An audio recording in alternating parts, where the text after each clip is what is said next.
네, 안녕하세요. 파일럿 클라우드의 우종현입니다.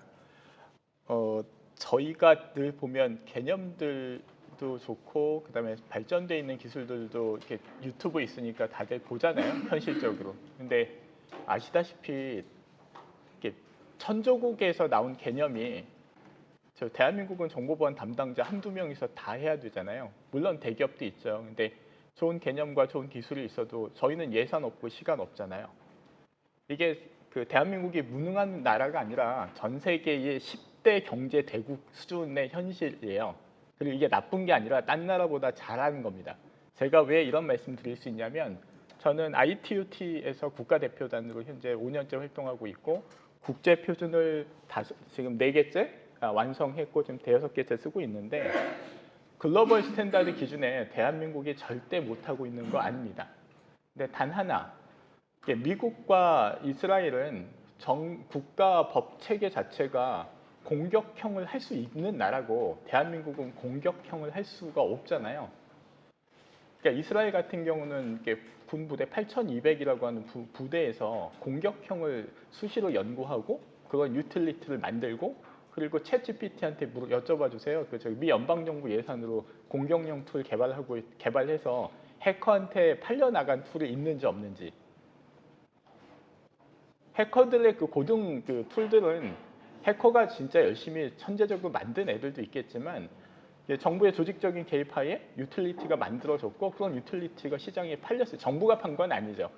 절대 미국 정부가 팔았다라고 생각은 안 합니다. 거기에 개입했던 회사들 거 팔면 최첨단 무기들이 해커 손에 들어갔고 그 건으로 들어오는 거죠.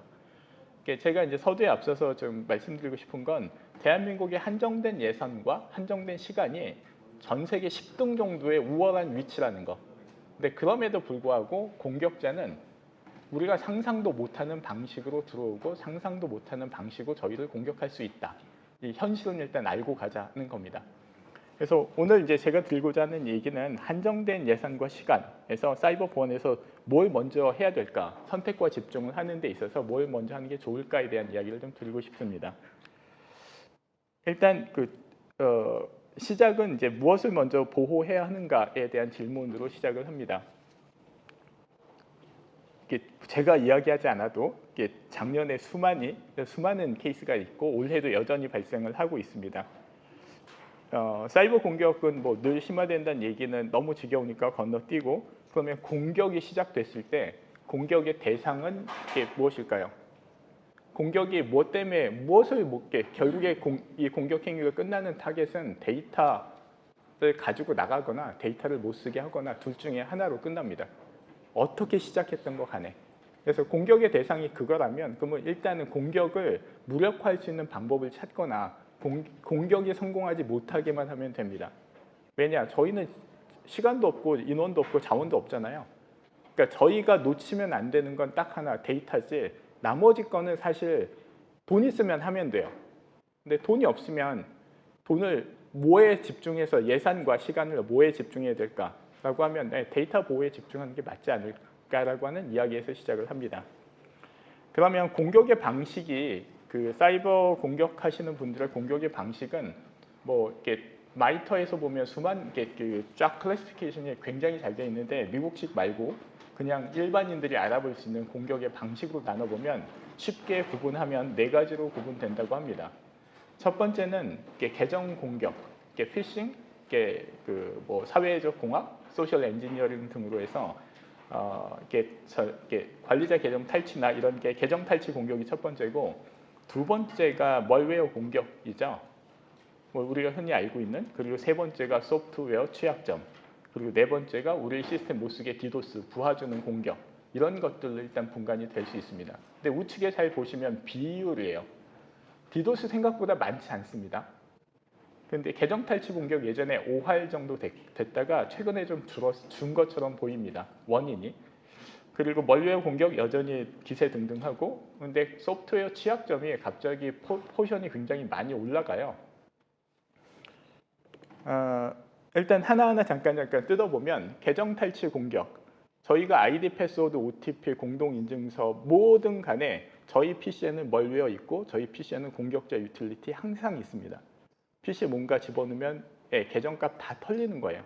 그게 뭐든. 제로 트러스트에서 이야기하는 거 전제 과정 자체가 이게 아무도 믿지 말라. 내 PC에 뭐가 있는지, 내 우리 서버에 뭐가 있는지, 우리 네트워크 장비에 뭐가 있는지 입력하는 족족 다 털리고 있는 겁니다.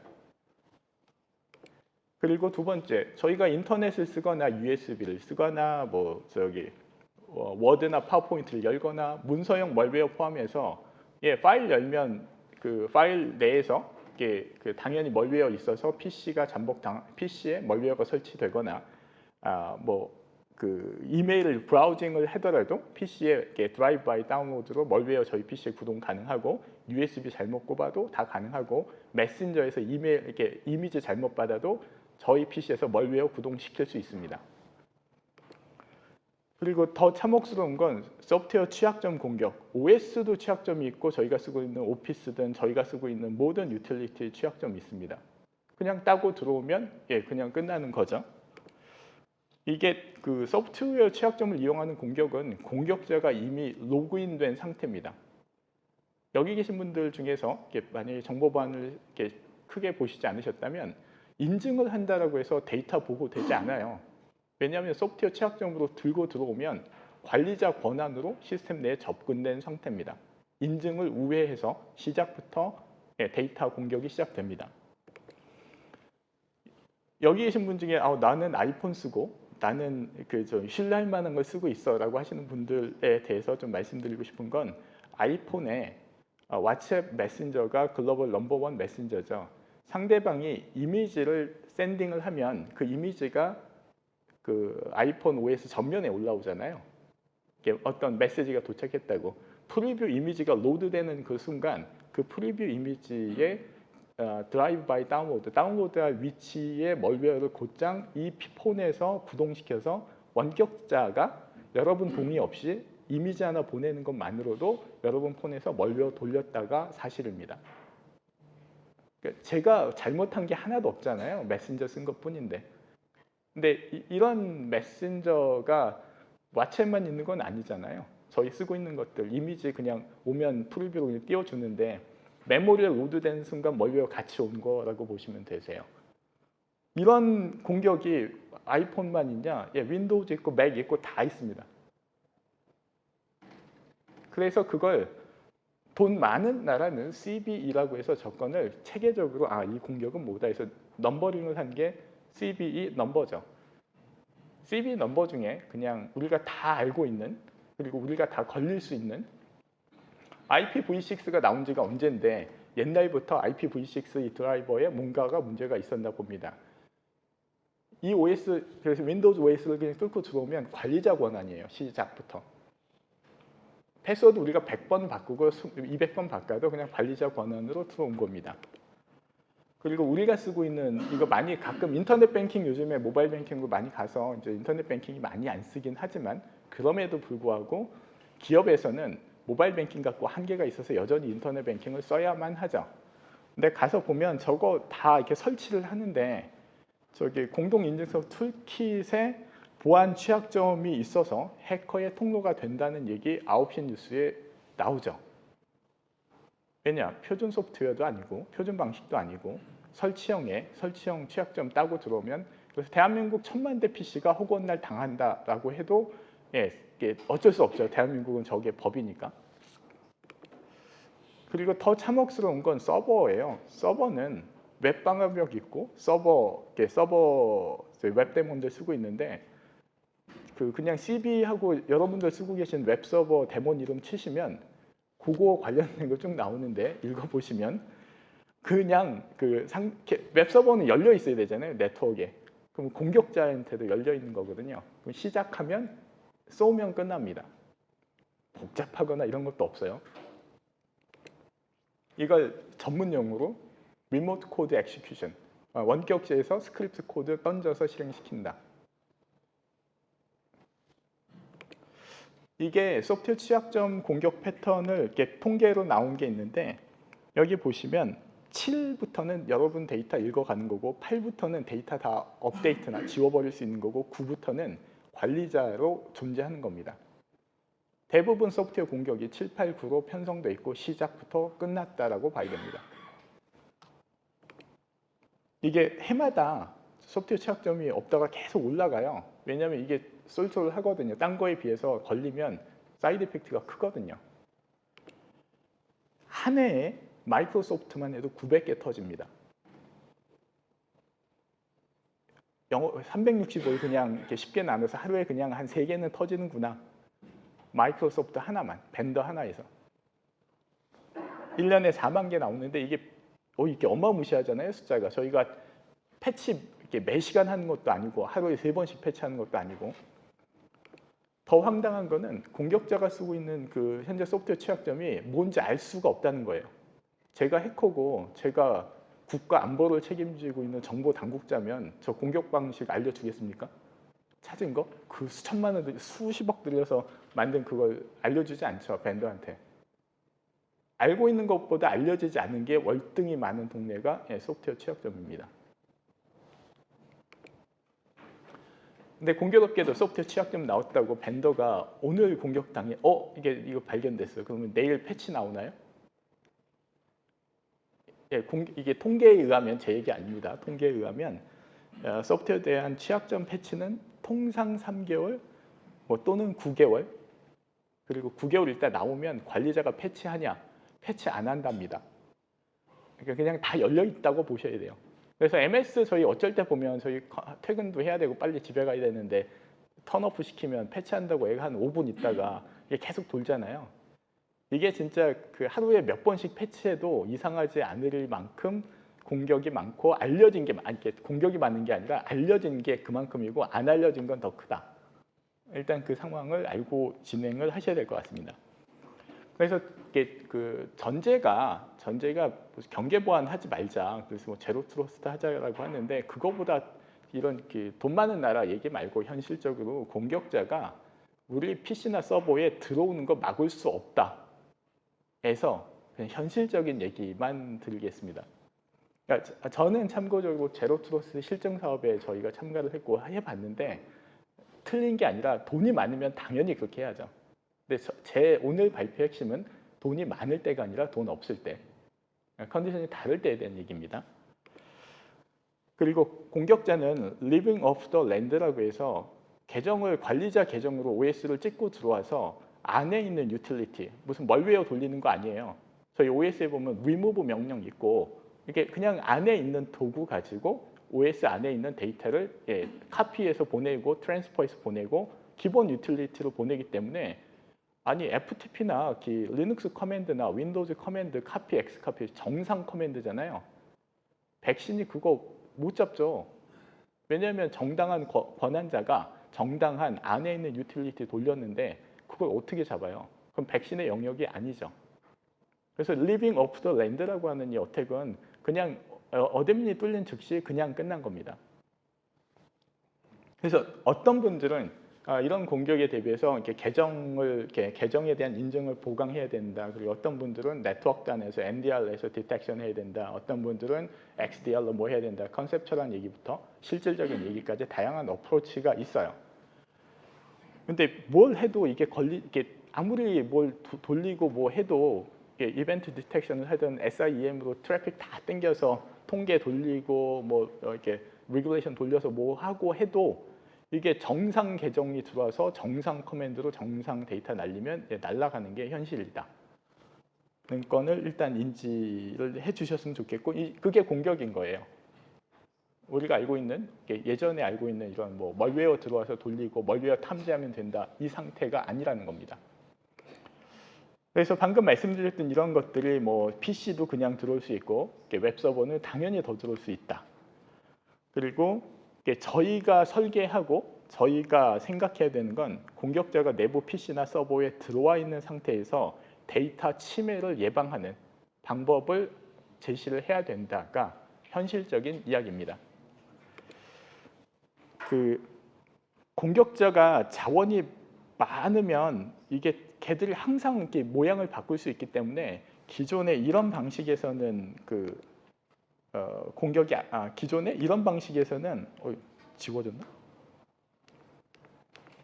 기존 방식에서는 공격자가 자원이 너무 많으면 모양을 쉽게 매번 바꿔서 들어올 수 있기 때문에 기존에 알려진 공격으로 막는 방식은 현재 유효하지 않고 소프트웨어 취약점으로 들어오는 거 못 막는다고 말씀드렸습니다.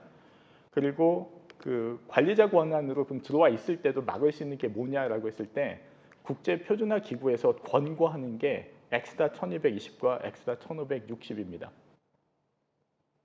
관리자 권한으로 누군가 공격자가 들어와 있는데 막을 수 있는 방법.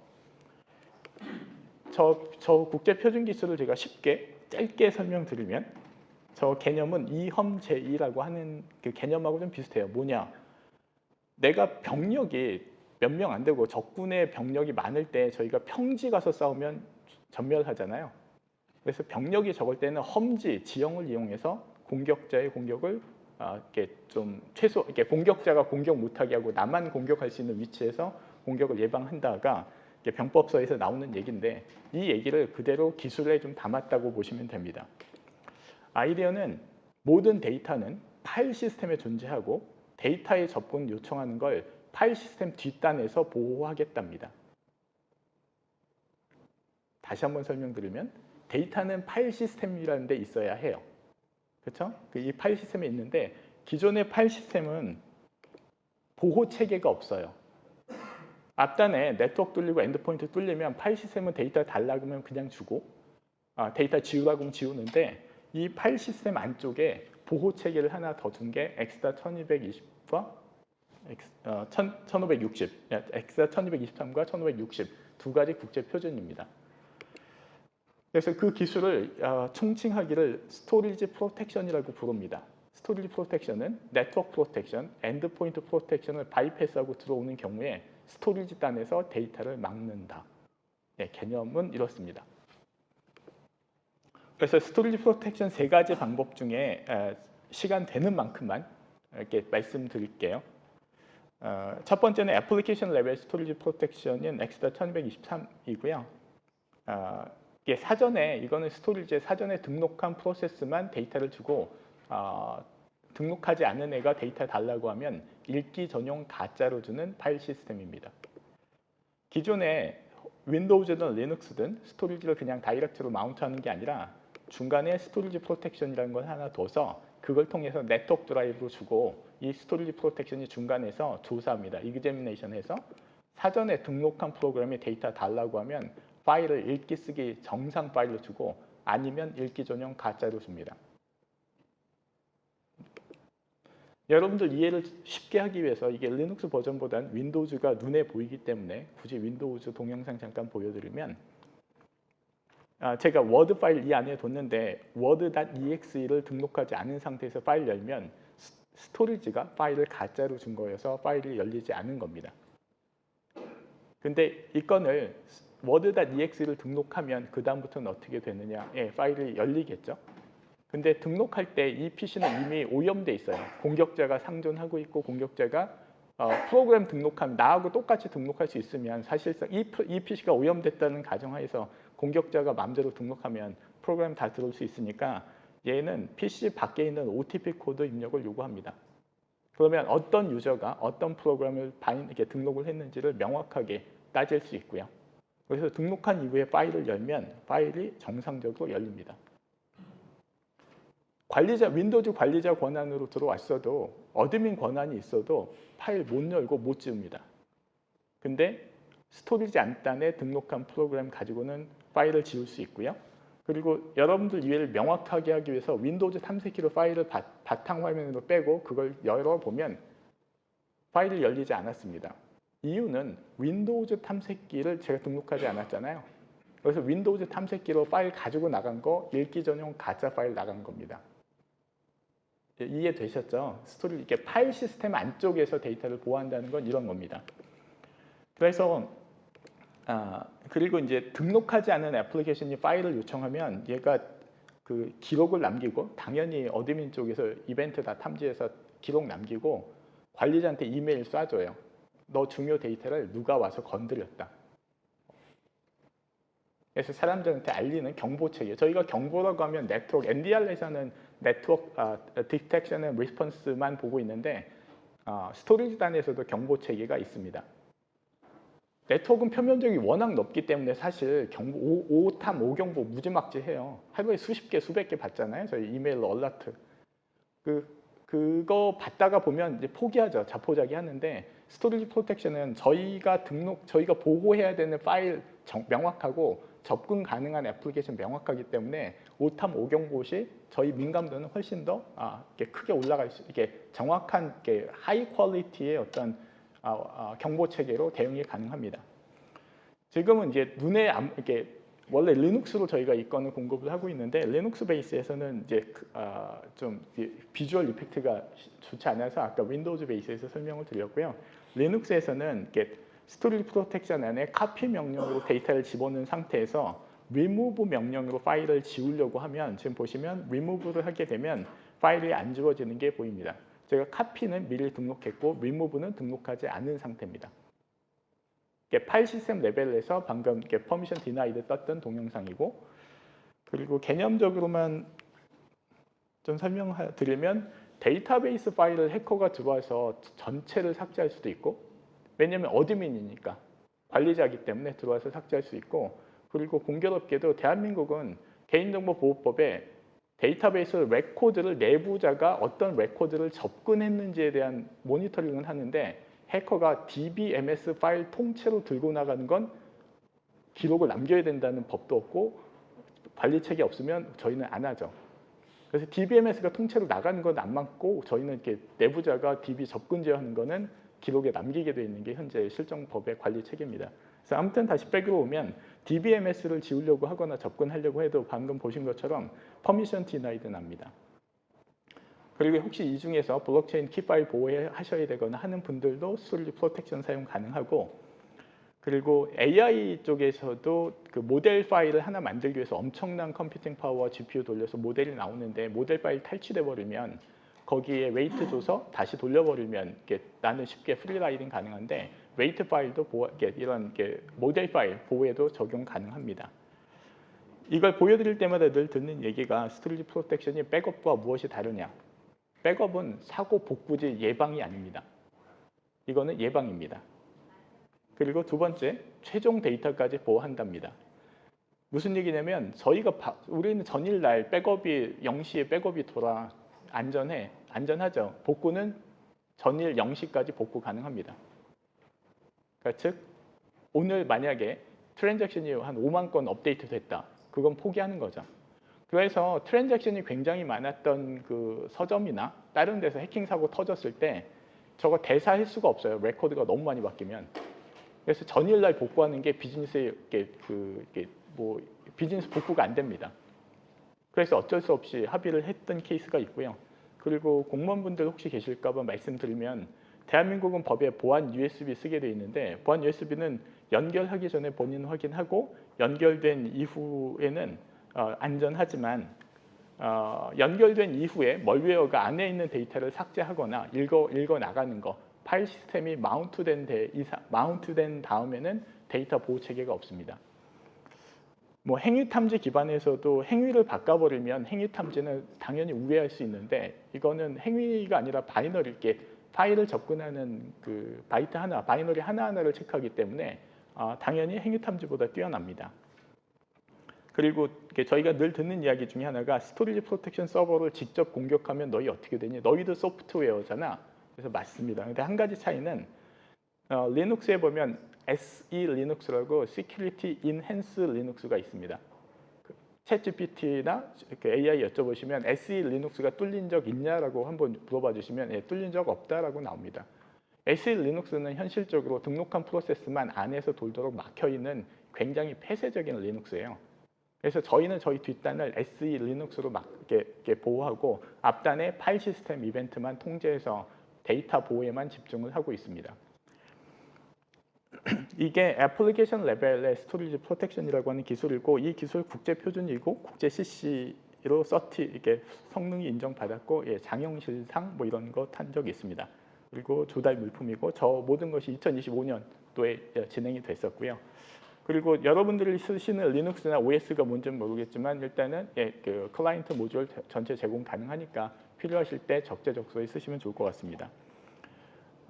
시간 관계상 애플리케이션 레벨 스토리지 프로텍션을 말씀드리는데 시간이 거의 다 돼서 일단 짧게 몇 가지만 개념만 빨리빨리 말씀드리고 넘어가겠습니다. 애플리케이션 레벨 말고 두 번째가 폴더 레벨인데 폴더 레벨은 그 애플리케이션 레벨은 윈도우즈나 리눅스의 클라이언트 설치가 전제가 돼야 돼요. 네트워크 드라이브 마운트 하는데. 근데 저희가 금융권이나 언제 큰 데 가면 너 이거 클라이언트 설치해서 내 기존 시스템에 조금이라도 0.01초라도 성능 저하 생기면 네가 책임질 거야 라고 하는 그 반대 질문이 나옵니다. 그 보안 담당자에게 거의 협박이죠. 그래서 이제 저희가 한 게 폴더 레벨의 스토리지 프로텍션인데 이 기술은 기존의 삼바 파일 서버 뒷단에 스토리지 프로텍션 레이어가 하나 추가된 겁니다. 그래서 여러분들의 레거시 시스템에 그 어떤 단 하나도 클라이언트 설치 없이 폴더의 삼바 파일 서버의 폴더 오퍼레이션 정책만으로 데이터를 보호합니다. 그래서 폴더에 스위치가 하나 달려 있는데 스위치가 읽기 전용이냐, 추가 전용이냐, 웜이냐. 웜은 write once, read many. 생성은 되고 생성 이후에 읽기만 되게끔 제한할 수도 있고 읽기 쓰기로 전환시키면 당연히 파일이 읽기 쓰기로 열려 있기 때문에 삭제 수정 가능합니다. 그래서 네트워크 드라이브를 저희가 지금 동영상 잠깐 하나 보시면 네트워크 드라이브 마운트한 이후에 표준 윈도우즈나 맥, 리눅스, 뭐 iOS, 안드로이드 그냥 네트워크 드라이브 마운트한 이후에 관리자에서 그 드라이브 연결된 드라이브 모드에 모드를 선택을 하는데 그 드라이브 모드가 읽기 쓰기냐, 읽기 전용이냐, 웜이냐, 뭐 추가 전용이냐, 목록 전용이냐에 대한 5가지 국제 표준에서 정의한 5가지 모드 세팅하면 그걸로만 스토리지가 작동을 합니다. 기존의 웜하고 차이는 기존의 웜은 데이터를 많이 쓴 다음에 지우려면 전체를 지워야 돼요. 폴더 레벨로 못 지웠습니다. 근데 이건 그 폴더 레벨로 설정할 수 있기 때문에 내가 공유했던 위치의 정책을 본인이 시스템 관리자가 설정할 수 있습니다. 일 예시로는 애플리케이션이 저희가 웹 서버에서 유저가 어태치한 파일은 웜으로 저희가 마운트 시켜서 웹 서버에서 받아놓고요. DBMS는 애드온이로 잡아서 추가만 가능하게. 그러면 애드온이는 생성된 이후에 열기도 안 되고 삭제도 안 되고 수정도 안 됩니다. 그래서 네트워크 드라이브를 기존의 웹 서버에 어떻게 붙이느냐는 관리자의 정책에 따라서 설정이 가능하다라고 하는 게 폴더 레벨 스토리지 프로텍션입니다. 네, 다음에 혹시 시간 되면 좀 더 많은 얘기를 드리도록 하고요. 마지막으로 몇 가지만 말씀드리면 제가 이제 이 건에 대해서 오늘 이제 이 세션을 준비할 때 여러분들이 활용할 수 있는 건을 좀 드리고 싶었어요. 그래서 저희가 체험 라이센스를 드릴 수 있습니다. 그리고 여기가 만약에 고객사에서 오셨다면 여러분들 회사에 납품하는 회사를 저희 쪽에 보내주시면 그 회사 통해서 체험 라이센스를 드리겠습니다. 그래서 저희 부스 이렇게 1층에 R043 오시면 저 체험 라이센스 받고 싶습니다 하면서 명함을 주시면 저희 쪽에서 체험 라이센스 그 이메일로 보내드릴 거고요. 그리고 만약에 여기에 고객사의 제품을 리세일 하시는 분들이 계시다면 체험 라이센스 고객사에 제공해서 좀 써보시게 하고 고객사 보호에 좀 같이 동참하시면 어떨까 싶습니다. 그리고 또 하나는 여기에 소프트웨어 뭐 XDR을 하시든 뭐 이메일을 하시든 그룹웨어를 하시든 뭘 하시든 기업용 소프트웨어를 개발하고 있다고 하시다면 스토리지 프로텍션을 여러분 시스템에 붙이게 되면 어떤 표현이 가능하냐면 우리는 랜섬웨어 예방 애플리케이션이 됩니다. 왜냐, 여러분들이 쓰고 있는 DBMS나 고객이 첨부했던 고객이 업로드했던 게 스토리지 프로텍션 안에 있으면 여러분들이 공급했던 기업용 애플리케이션은 멀리어 예방한 게 기업용 시스템이나 서버가 되는 겁니다. 그래서 저희가 저희도 벤더지만 저희는 스토리지 티어를 보호하는 벤더고 여러분들이 하시는 건 애플리케이션 단이기 때문에 애플리케이션 단과 스토리지 단을 결합해서 판매하실 수 있는 모델을 제공하고 있습니다. 그리고 이게 엑스더 1220은 전 세계 의료기관 무료예요. 그래서 만약에 이 자리에 오신 분 중에 병원에서 오셨다 하시면 protectmedicaldata.org 가시면 엑스더 1220과 1560 두 개에 대한 국제 표준 제품을 그냥 전 세계에서 의료기관은 다 공짜로 쓸 수 있게 열려져 있습니다. 그리고 오늘 이 기술은 ITU나 국제 표준화 기구가 이렇게 클래스를 열어서 원데이, 투데이, 뭐 3데이 체험 교육을 실제 운영을 하고 있고요. 그리고 저희가 가서 이제 외국인 공무원 대상으로 보급 확산 교육하고 있고, 오늘도 2시에 여기 뭐지? 강의장이 잠깐만 302호에서 외국인 공무원 대상으로 1시간 반 체험 클래스가 운영이 됩니다. 그래서 혹시 관심 있으시면 오셔서 직접 교육 받는 것도 권고 드리고 싶습니다. 네, 일단은 뭐 준비한 건 많은데 시간 관계상 여기서 좀 끊어야 될 것 같고요. 아무튼 저희가 교육이나 체험은 담당자 전준영 담당 있으니까 혹시 필요하시면 요청하시면 지원해 드릴 거고, 저희 파트너나 이렇게 구매 쪽은 이쪽에 연락 주시면 저희가 다시 한번 서포트하겠습니다. 네, 새로운 개념에 대해서 일단 설명드렸고, 네, 경청해 주셔서 감사합니다.